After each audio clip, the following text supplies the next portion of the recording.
Осман Төлеұлы, мынау Қазақстандағы қаңтар айындағы қайғылы оқиғалардан кейін қазақстандықтардың қоғамдық санасы өзгерді.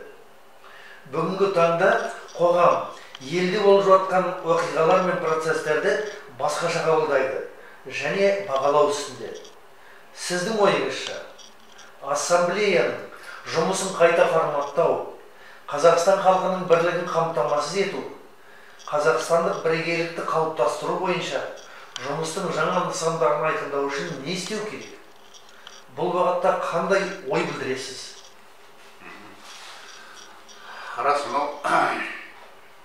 біз қазір үлкен тарихи өзгерістердің куәгері болып жатырмыз деп айтуымызға болады.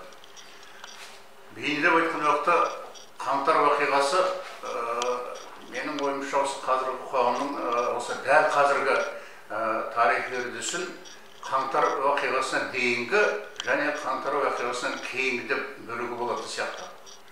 Өйткені жаңа өзің айтқандай шында да қоғамның, халықтың санасы өте өзгерді ғой. Бірден жаңа сатыға көтерілді деп айтуымызға болады. Оның үстіне мынау парламенттегі президентіміз Қасым-Жомарт Тоқаевтың сөзі, мұнан кейінгі облыстың халыққа жолдауы керемет көптеген дүниелердің сұрақтардың басын ашып берді ғой. Және алдымызға бағдар берді. Қоғам қалай, мемлекеттік ұйымдар қалай жұмыс істеу керек деген сияқты. Міне осы тұрғыдан келген уақытта тағы қайталап айтайын. Біз кәдімгі тарихи процестердің куәгері болып жатырмыз. Енді мынау үкіметтік органдар болсын, басқа мемлекеттік емес ұйымдар болсын, қоғамдық ұйымдар, партиялар, тағылар, осылардың барлығының өмірінде, тіршілігінде қазір керемет өзгерістер болуы мүмкін. Оның барлығының ортақ ұраны әрине жаңа Қазақстан құру. Кейін тағы да бір термин пайда болды, екінші республика деген. Міне осының бәрін қайткенде де іске асыру. Өйтпегенше басқа жол жоқ. Жаңа стиль, жаңа жұмыс форматтарын құру. Міне осы үрдіс әрине Қазақстан Халық Ассамблеясында тән. Енді қазір халық арасында әртүрлі әңгімелер болып жатыр. Бірақ менің ойымша әлі осы Қазақстан Халық Ассамблеясы осы түгелдей 100% өзінің міндетін атқарып, енді тарих сахнасынан кету керек деген сияқты әңгіме сәл-пәл ертеректеумен деп ойлаймын. Өйткені біздің көп ұлтты, көп этносты, көп конфессионалды қоғамымыз әрине өзгеріп кетіп қойған жоқ қой. Ол бәрі орында қалды. Сол себептен ассамблеяда әрі атқарар жүгі менің ойымша баршылық. Бірақ мынау өткен оқиғалардан кейінгі қазіргі бағыт-бағдар бойынша, қазіргі алдымызға президент қойған мақсаттар бойынша әрине оның жұмысын, форматын өзгерту керек. Бұрынғыдан да тереңірек, бұрынғыдан да мынау ілгері жетектейтіндей дейміз бе, сондай мақсатта жұмыс істеу керек. Сондағы менің ойым ең басты қайта форматтаудағы жұмыс ол мынау халық арасындағы жаңағы ахуалды, саяси, экономикалық, қоғамдық соны ұдайы зерттеп отыру. Яғни қазіргі ғылыми термин бар, мониторинг деген. Сол мониторинг жұмысын жүргізіп отыруымыз керек. Енді бұған дейін өкінішке орай, ол енді менің ойымша өз пікірім үшін біз тек қана жаңағыдай теріс құбылыс орын алғанда ғана сосын сол бойынша жұмыс істей бастаймыз. Ол енді ана оқиғаларына байланысты, ұйғыр оқиғаларына байланысты. Ал енді қазіргі жағдай бізден талап ететіндігі, ассамблеядан талап ететіндігі, оның жұмыс стилінен, жұмыс форматынан талап ететіндігі, ол қандай болмасын жағдайдың алдын алу. Ол үшін жаңа мониторингтік жұмысты өте мықты жолға, ғылыми жолға қою керек. Яғни қай жерде біз енді көп қой алды шоғырлана қоныстанған басқа ұлттың өкілдері, айталық өзбектер, ұйғырлар, нұмандар дейміз, тағылар. Тіпті соларға тікелей қатысты болуы мүмкін, менің айтып отырған ойым. Солардағы болып жатқан қоғамдық жаңағы ахуалды ұдайы зерттеп тексеріп, бір кішкене мысалы теріс пиғылдағы дейміз ба, құдай сондай бір үрдістердің жаңағы қылаң беретін жағдайлары болса, оның алдын алып, сол жаңағы билік органдарына, сосын ассамблеяның өзінің енді басқарушы органдары бар, солардың тарапынан ғылыми сараптамалық кеңес деген органы бар мықты ассамблеяның. Солардың барлық жаңағы мүмкіндіктерін пайдалана отырып, жаңағы қылаң берген көріністерді,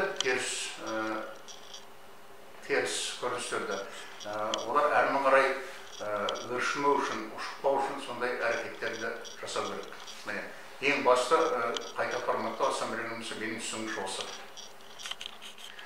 Ендігі мәселе, сіздің көзқарасыңыз бойынша қандай жалпы ұлттық идея, жалпы азаматтық құндылықтар бүгінде халықты бір мүддеге жетелеп, біріктіріп, оның бар күш-жігерін жаңа Қазақстан құруға бағыттай ала ма? Осы мәселе төңірегінде не айтасыз? Енді әрине ең бірінші алға қоятын мәселе ол жалпы адамзаттық құндылықтар ғой. Ол енді қай халық алсақ та, қай дінді алсақ та, қай идеологияны алсақ та, ең бірінші сол өз қоғамның мүшелеріне жаңағы инабаттылық, адамгершілік, сыйластық сияқты жалпы адамзатқа тән құндылықтар бар ғой, соларды насихаттауға тырысады ғой, қайыр болмасын. Бұл енді біз үшін әрине ең бірінші алда тұрған нәрсе. Оның үстіне енді біздегі мынау жалпы ұлттық идея дейміз ғой. Өкінішке орай осы мәселеде бізде кемшін жатқан тұстар көп. Өйткені бұдан бұрынғы енді айтылған саяси құжаттарда ұлттық код деген мәселесі, жалпы ұлттық идея деген мәселесі, одан бұрын жалпы ұлттық доктрина дегенде құжат қабылданғанын бәріміз білеміз. Соларда әрине өте жақсы дүниелер айтылған. Бірақ соларды нақты іске асыру тетігі механизмі өкінішке орай нақты көрсетілмеген деп айтуға болады. Осы тұрғыдан келген уақытта мынау біздің жалпы ұлттық кодымыз, оның бәрі осы өзі қай дінді алсаңыз да, міне соның бәрінде бар. Қай идеологияны алсаңыз да, қай партияның мысалы бағдарламасын алсаңыз да, соның там-тамдап бәрінің ішіне кіреді. Сол сияқты жаңағы біздің қазақи дәстүрімізді, ұлттық салт дәстүрімізді ең бірінші насихаттау. Өйткені бұл өте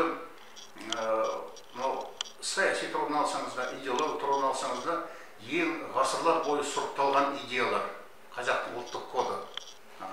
Үлкенді сыйлау, салт дәстүрге беріктік, оны насихаттау, сол арқылы жастарды тәрбиелеу, оның ішінде ең бастысы ұлт сүйгіштік, отан сүйгіштік, халық сүйгіштік идеялар. Міне осы мәселелерді тіпті сонау балабақшадан бастап мектеп, кәсіби оқу орындары, одан жоғары оқу орындары, жалпы еңбек ұжымдар қай жерде болмасын осы идеяны тек қана халықтың санасын сіңіре беруіміз керек. Бұл жөнінде жаңағы ассамблеямыз бар, басқа да идеологиямен айналысатын жаңа мемлекеттік органдар бар. Міне осылардың ең басты жұмысы осы болу керек. Біздің қазақтың мынау мемлекет құраушы негізгі ұлттың жаңа салт дәстүрі кодын сол барынша насихаттап соны тәрбиелеуіміз керек. Міне табалдырығымызды аттап, елімізге тағы да бір үлкен мереке келіп отыр. Қазақстан халқының бірлігі мерекесі қарсаңында қазақстандықтарға, жерлестеріңізге қандай тілек айтасыз? Бірлік мәселесі ол ең алдын қатарда тұратын мәселе. Сол себептен осы мерекенің де жаңағы басты мақсаты сол болса керек, сол бірлікті нығайта беру. Өйткені біз қазақтың даналығы, бірлік болмай тірлік болмайды деген. Сол себептен әрине жерлестеріме, бар қазақстандықтарға осы саналы түрде шынайы жанашырлықпен осы бірлікті нығайта беруді басты мақсатысы екен. Сол үшін жұмыс істескен деген шынайы тілегім бар. Сонда ғана жаңа Қазақстан, менің ойымша, нақты шынайы өмірге келеді. Құдайға шүкір, солай болуға тиіс. Болады деп сенемін.